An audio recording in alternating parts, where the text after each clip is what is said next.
Okay, so are you ready to dive into some seriously mind-bending stuff? I think so. Good, because you've provided us with excerpts from Robert Anton Wilson's Quantum Psychology, Okay. um, a book that fearlessly kind of like blends psychology and quantum physics Uh-huh. to explore how we create our own realities. And it's going to be a wild ride. Yeah, it's a wild ride. But I think before we get into the content of this book, Right. we have to address that Wilson has sparked a lot of controversy. Definitely. He's had critics call him everything from the most important philosopher of the century Oh, wow. to, much more critical things. Oh, yeah. But you always get that when you're kind of like a radical thinker who's pushing boundaries. Right. Yeah, you're going to get those extremes Right. on either side for sure. So let's dive into some of his fascinating excerpts and see what we can glean from these. Okay, let's do it. Radical ideas. Okay. So let's start with this idea of deep reality. Wilson argues that science can only tell us what our instruments and our brains tell us, not necessarily what deep reality is. Uh-huh. And he uses this analogy of a yardstick. Okay. A yardstick can only measure length. It can't tell you about temperature or voltage. Right. So it's like our tools are very limited in what they can. Exactly. Yeah. And I think he uses this analogy to highlight the idea that even with our advanced scientific tools, Right. we're still limited by our own perceptions and by the limitations of our instruments. Yeah. So are we always stuck with just kind of like limited information and our own interpretations? Well, I think that's one of the questions Wilson wants us to wrestle with. Is Yeah. there a single objective reality out there? Uh-huh. Or is reality more fluid, more subjective than we typically assume? Okay. Now let's get to the part where things start to get really trippy. Okay. He introduces this concept of the observer-created universe. Yes. So the observer-created universe is kind of this concept that our expectations, beliefs, even our biases actually influence the reality that we experience. Right. And this gets into the idea that we're not just passive observers of reality, Uh-huh. but we're actually participating in creating the world around us Okay. with our thoughts and with our beliefs. And, Yeah. there's some pretty interesting evidence to support this. Like what? We'll take the placebo effect, for example. Okay. Yeah. People experience real improvements in their health simply because they believe a treatment will work, Right. even if it's a sugar pill. It's like the story in the book about the farmer who's Yeah. convinced that this young boy stole his purse. Uh-huh. And so he starts finding all this evidence Yeah. that the boy is guilty, even though he didn't do it. Right. And it turns out that his wife just misplaced the purse the whole time. Right. So it just goes to show how our expectations and our biases can really color our perceptions. Yeah. So that's a perfect example of confirmation bias. Exactly. We tend to see what we expect to see, Yeah. We filter information to fit our preconceived notions. And it's not just individuals. Entire groups can be impacted by this. Well, absolutely. Yeah. Yeah. When a group is labeled with a certain characteristic, Mm-hmm. they may start to embody that characteristic even if it wasn't true initially. Which makes you think about the power of labels and, social conditioning. Exactly. Yeah, it's a It's powerful super- example of how our minds can shape our reality. Okay, so let's unpack this idea of isness that Wilson keeps coming back to. He points out that what is considered true Uh-huh. can vary wildly across cultures and situations. Right. Well, one culture sees as absolute truth. Right. Another might completely deny. Yeah, he gets at this point by talking about the 7 forbidden words incident, Oh, yeah. where George Carlin got in trouble for saying certain words on the radio. Uh-huh. But what's so fascinating is that those words are considered dirty, Right. while other words for the same things are not. Exactly. And it all comes down to social conditioning and the power of language to shape our perceptions. Right. Of what's acceptable and what's taboo. So the meaning of a word or even like a fact Yeah. is fluid. It's all about interpretation. Yeah, and it depends on interpretation. Uh-huh. And he gives another example. The Yeah. statement, John is Jewish, Okay. the meaning of that statement changes drastically Yes. depending on the context and how you define Jewish. Exactly. And it highlights how isness is rarely simple or straightforward. So it seems like Wilson is saying that there's no one right way to see the world. Hmm. We're all creating our own versions of reality based on our own experiences Hmm. and our cultural conditioning. And he takes this idea even further. He challenges the notion that we even have a single unified self. Oh, wow. He suggests that we have multiple selves or subpersonalities Okay. that emerge depending on the situation. That makes a lot of sense. Like we all act differently in different contexts, right? Right, exactly. You're not the same person at work that you are when you're hanging out with friends. Right. You have your work self, your friend self, Uh-huh. and all these other selves that kind of come online depending on the circumstances. Like Charlie Chaplin. Oh, yeah. What a great example. The actor. Yeah. He was brilliant as the tramp, but he really struggled to play other roles. Yeah. It seems like he became so identified with that one persona that it was hard for him to break free from it. So that leads to the question, how much control do we have over our own identities? That's a great question. Are we just a collection of different selves, or is there a core me somewhere in there? I don't know. Maybe we'll find out. Maybe. It's almost like we have all these different personalities just like waiting to be activated. Right, like different programs running in our brains. Right, and that kind of brings us to the really mind-blowing part where he connects all this to quantum physics. Yeah, he sees these quantum principles, like uncertainty and probability, as playing out in our everyday lives. Right. Not just, in the realm of subatomic particles. Right. Pretty good.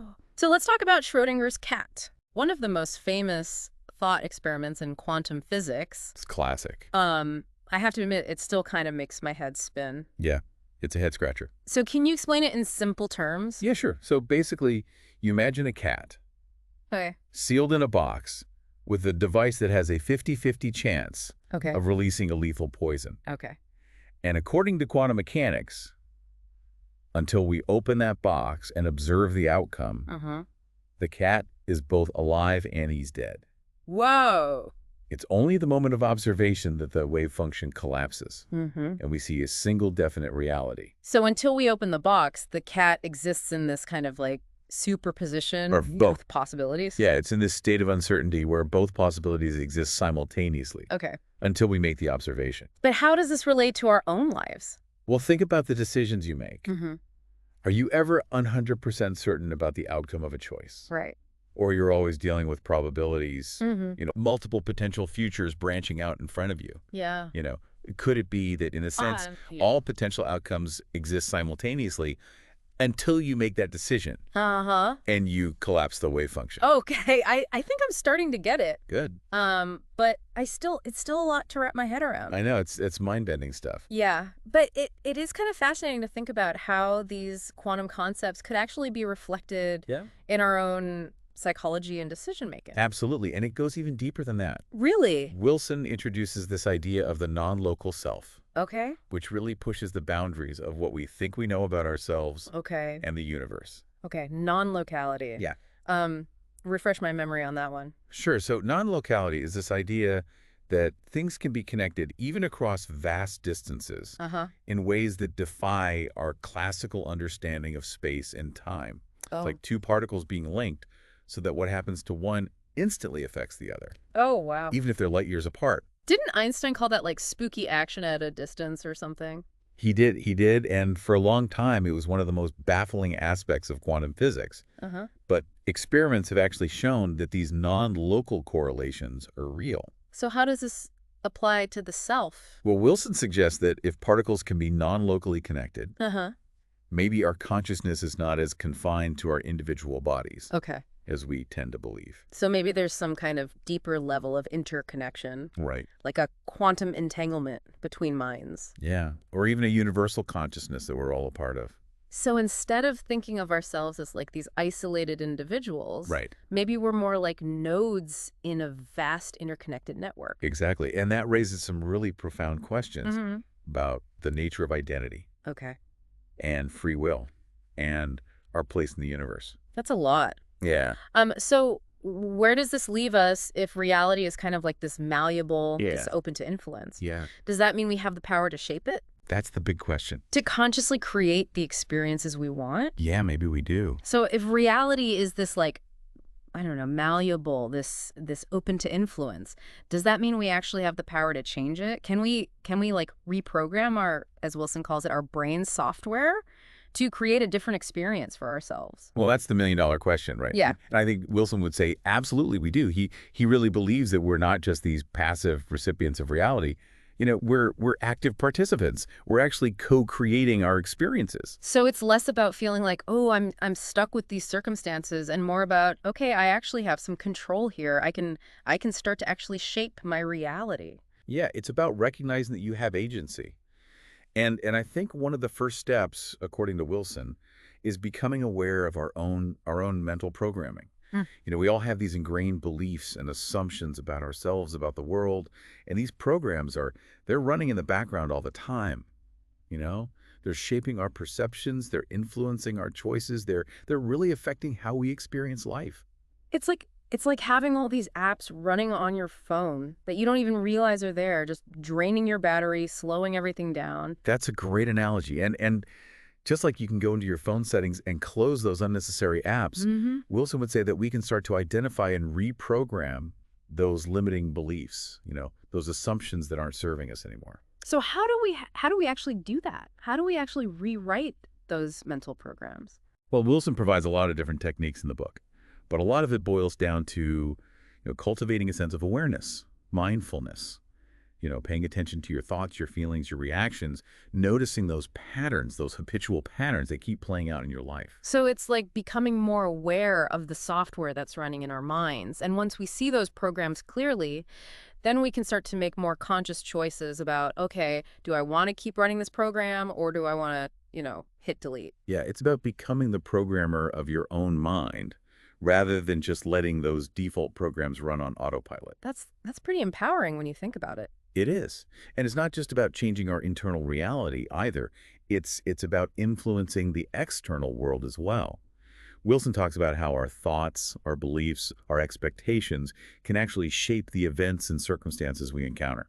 So it's like we're sending out these signals, these vibrations, and attracting certain experiences into our reality. Exactly.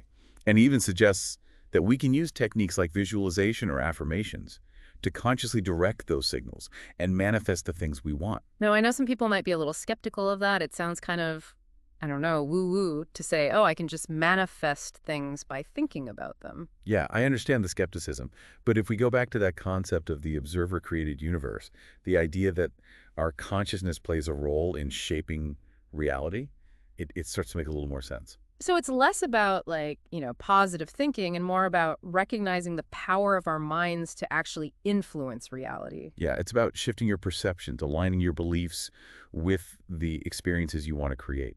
So it seems like quantum psychology is more than just a book. It's like an invitation to go on this journey of self-discovery and transformation. It is. It's about challenging our assumptions, expanding our awareness, and ultimately, becoming more conscious creators of our own reality. So for you, our listener, as you delve deeper into these mind-bending ideas from quantum psychology, remember that reality might be a lot more fluid and malleable than you've been led to believe. You have the power to question your assumptions, you have the power to rewrite those mental programs, and you have the power to shape your experience of the world in ways that you might never have thought possible. So what kind of reality will you choose to create?